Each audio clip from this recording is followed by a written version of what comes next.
Kemudian potensi kelautan Indonesia itu energi kelautan. Energi kelautan itu sangat luas di Indonesia itu. Terus sekarang itu digagas energi EBT, energi baru dan terbarukan. Energi ini berupa energi gelombang laut, energi pasang surut, energi panas laut atau geotermal.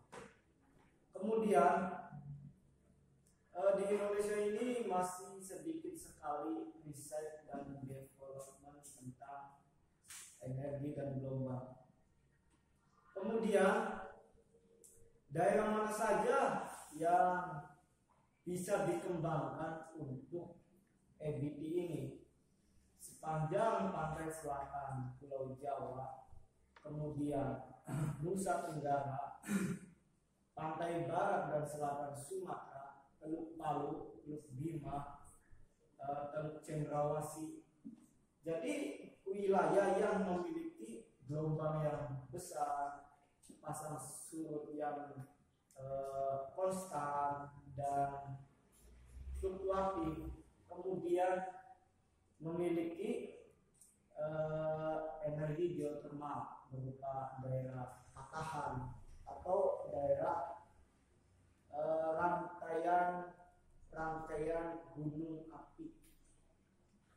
Kemudian seberapa besar potensi energi yang dapat dihasilkan, yaitu 2,5 kali 10 pangkat 23 Joule. Joule ini adalah satuan untuk energi. Ya, kalau di sekolah ada hukum Pascal terkait dengan Joule. Kemudian perhubungan. Ya, saya mau tanya ke anak-anak paling jauh kemana naik kapal air? Apakah ada yang udah main ke Aceh, ke Medan, ke Papua?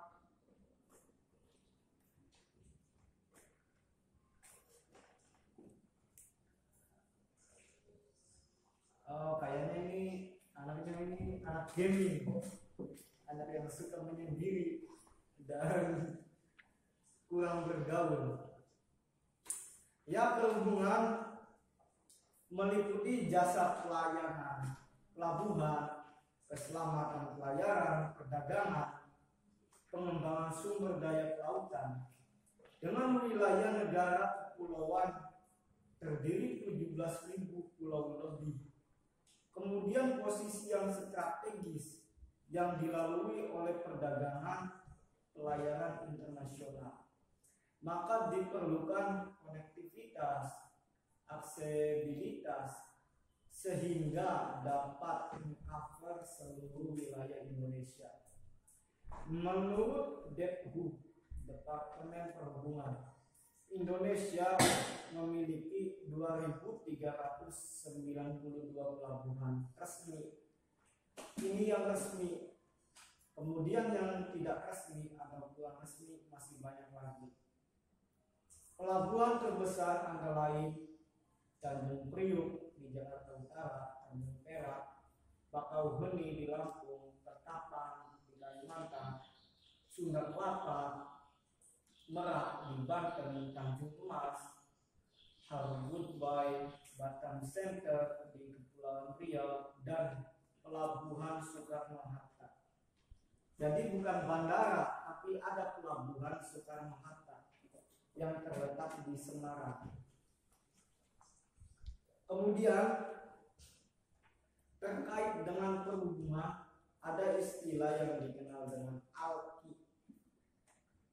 ALKI adalah alur laut kepulauan Indonesia.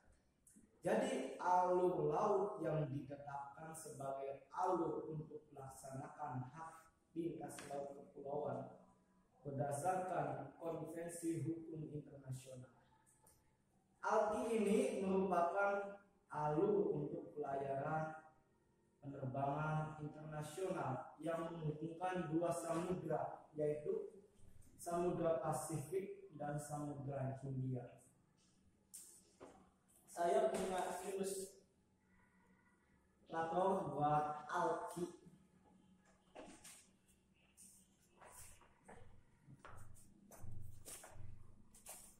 Ini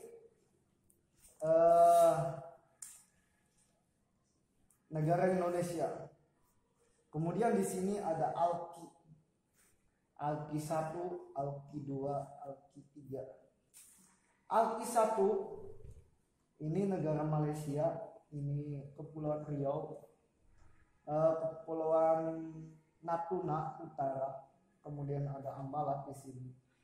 Kemudian di sini Batam, kemudian melewati Selat Karimata, Laut Jawa, Selat Sunda, dan ke sini Samudra Hindia. Kemudian Alki 2 dari Laut Sulawesi Utara, kemudian Selat Makassar, kemudian Laut Jawa, kemudian Nusa Tenggara, Bali, NTT, NTB, dan kesini ke Samudra Hindia. Kemudian Alki 3 ini bercabang yang berawal dari Samudra Pasifik, kemudian negara Filipina, Manado, Halmahera, Kepulauan Maluku, Selat Banda, kemudian bercabang ada yang ke Kepulauan Yosudarso di Papua, kemudian ada yang ke Flores, kemudian ada yang ke Timur Leste masuk, kemudian ke Kupang, ke Pulau Rote. Jadi alki ini sangat penting karena ini bukan hanya jalur layaran dunia yang membawa orang atau logistik, tetapi ini juga dilalui oleh penerbangan internasional. Jadi ada peraturan setiap alki ini yang harus ditaati oleh hukum internasional.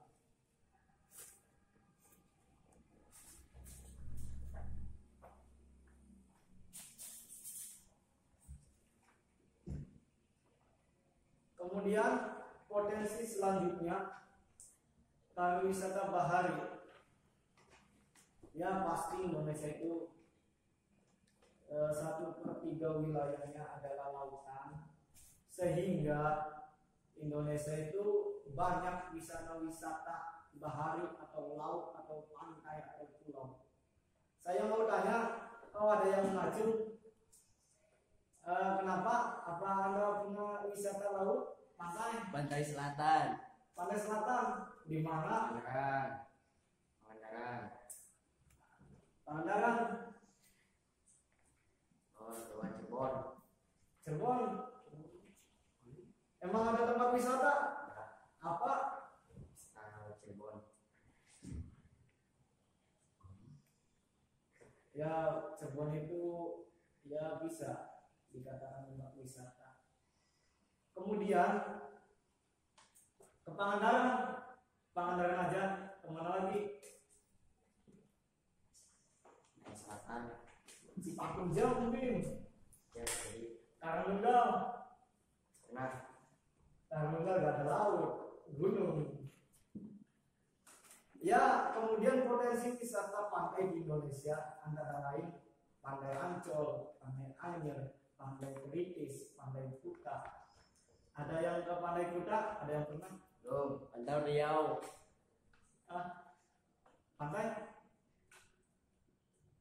Pantai Kuta itu banyak bule. Jadi kalian yang berjiwa muda pasti senang kalau di situ. Pasti, Pak. Kemudian Pantai Sanur, ini juga di Bali. Terkenal ini. Kalau di dunia mau ke negara mana? Ke negara Bali. Padahal itu wilayah Indonesia. Tapi kenapa yang terkenal Bali? Mungkin karena wisatanya yang sangat maju. Kemudian potensi wilayah pulau antara lain Kepulauan Seribu, Pulau Krakatau, Karimun Jawa, Pulau Komodo, Pulau Rinca, Raja Ampat, Pulau Biawak, dan masih banyak lagi. Dan wilayah potensi wilayah bawah laut antara lain Taman Nasional Bunaken, Taman Nasional Wakatobi, Bali, Taman Nasional Derawan. Jadi Taman Nasional bukan hanya di darat aja, tapi ada juga di laut, yaitu terumbu karang yang sangat indah, kemudian bakarnya yang bagus, dan masih banyak lagi indikatornya. Kemudian potensi kelautan lainnya antara lain hutan mangrove, tambak garam, industri maritim, misalnya PT PAL Indonesia yang mendesain kapal, memproduksi kapal maupun maintenance atau perbaikan. Jadi banyak sekali potensi kelautan Indonesia yang masih belum terrealisasi atau belum tergali. Kemudian pengelolaan sumber daya, pemanfaatan sumber daya kelautan sebaiknya dilakukan secara terencana, sistematis, berkelanjutan, dengan memperhatikan kelestarian untuk generasi selanjutnya. Pengolahan dalam bidang perikanan, yaitu kegiatan penangkapan ikan dan budidaya ikan, wajib dilakukan secara legal atau resmi, kemudian ramah lingkungan. Dengan cara apa? Yang pertama, memiliki selektivitas tinggi, yaitu hanya jenis ikan tertentu yang bisa ditangkap. Jadi hanya menangkap ikan-ikan yang memiliki daur hidup yang banyak, atau ikan yang melimpah, bukan ikan yang dilindungi, atau ikan yang langka. Dua, menggunakan alat tangkap yang ramah lingkungan, yang misalnya pancing, jaring, terus rambak, bukan menggunakan berikan, racun ikan maupun ikan harimau yang bisa menangkap dengan banyak tetapi menghancurkan ekologi laut tersebut. Sayang sekali. Kemudian yang ketiga, tidak merusak habitat atau ekosistem laut seperti terumbu karang, area mangrove, padang lamun, dan banyak lagi. Yang keempat, tidak membahayakan keselamatan nelayan. Jadi misalnya pakai bom, itu belum tentu keselamatan nelayan itu bisa terjamin. Sangat berbahaya kalau begitu. Kemudian tidak mengambil satwa atau ikan yang dilindungi. Jadi misalnya ikan hiu, kenapa ikan hiu tidak bisa diambil? Karena ikan hiu ikan yang dilindungi. Kemudian ikan hiu berada di puncak rantai makanan. Jika puncak rantai makanan konsumen air itu habis, maka akan terjadi gangguan ekologi.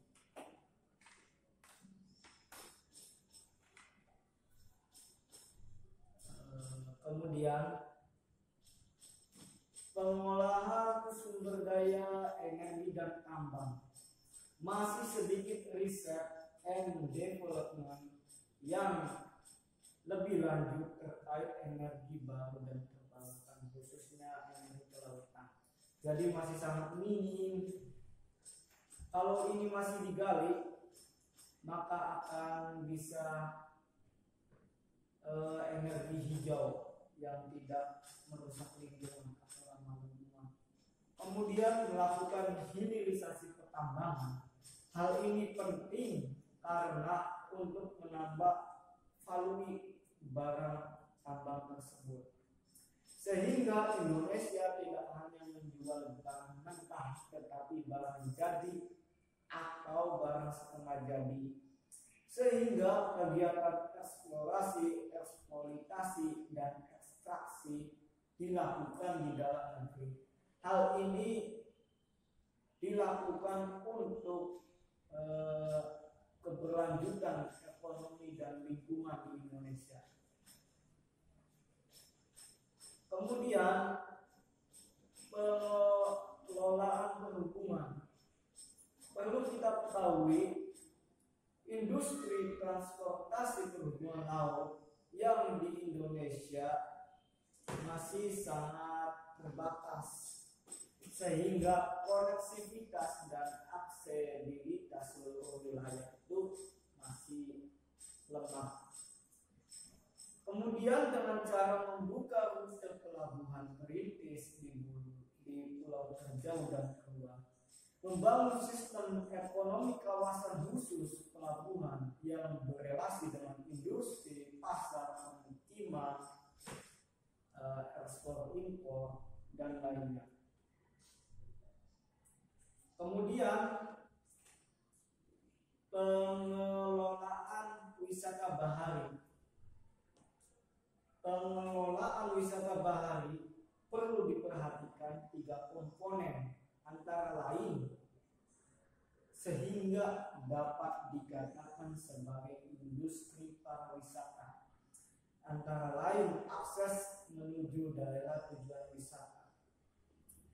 Kebanyakan di Indonesia memiliki wisata yang bagus, tetapi akses menuju tempat wisata tersebut sulit atau masih terbatas. Misalnya di Tasikmalaya itu banyak wisata yang baru, tetapi karena aksesnya yang sulit sehingga tidak terlalu viral atau booming. Kemudian yang kedua, fasilitas daerah tujuan wisata. Ya, ini juga perlu, karena kalau kita berwisata pasti kita memerlukan fasilitas. Misalnya kalau di laut, di pantai, fasilitas WC, fasilitas mandi, fasilitas makanan, fasilitas souvenir. Kemudian yang ketiga adalah atraksi daerah tujuan wisata. Perlu suatu wisata itu memiliki atraksi karena sebagai ciri khas wisata tersebut. Misalnya di Bali, ada salah satu ciri khas di Bali. Misalnya ada itu, kalau pada hari raya Nyepi, wisatawan itu menaati peraturan yang di Bali sehingga mereka berdiam di rumah. Dan masih banyak lagi wisata-wisata yang mempunyai atraksi. Ya, demikian materi tentang potensi dan pengelolaan sumber daya kelautan Indonesia. Jadi kita masih banyak PR yang dihadapi untuk menggali potensi, mengolah potensi, dan bagaimana mempromosikan potensi tersebut layak umum, sehingga pariwisata potensi Indonesia bisa dimanfaatkan untuk orang banyak, bukan hanya pengusaha, bukan hanya pejabat, bukan hanya petinggi negara, tapi semua lapisan masyarakat itu mendapatkan imbasnya dari potensi dan pengelolaan sumber daya kelautan Indonesia. Ya, mungkin anak-anak ada yang ditanyakan dari materi ini. Kalian harus belajar lebih giat, lebih rajin, karena masih banyak PR untuk negara ini. Kalau bukan Anda siapa lagi? Ya. Saya sudah tua. Nanti kalau Anda nggak maju, gimana negara ini? Jadi mungkin ini ya latihan mengajar saya di kelas 11 IPS 4 di Man 1 Kota Tasikmalaya. Semoga menjadi pengalaman yang berharga untuk saya dan untuk anak-anak sekalian. Amin. Ya wabillahi taufiq wal hidayah. Wassalamualaikum warahmatullahi wabarakatuh. Waalaikumsalam.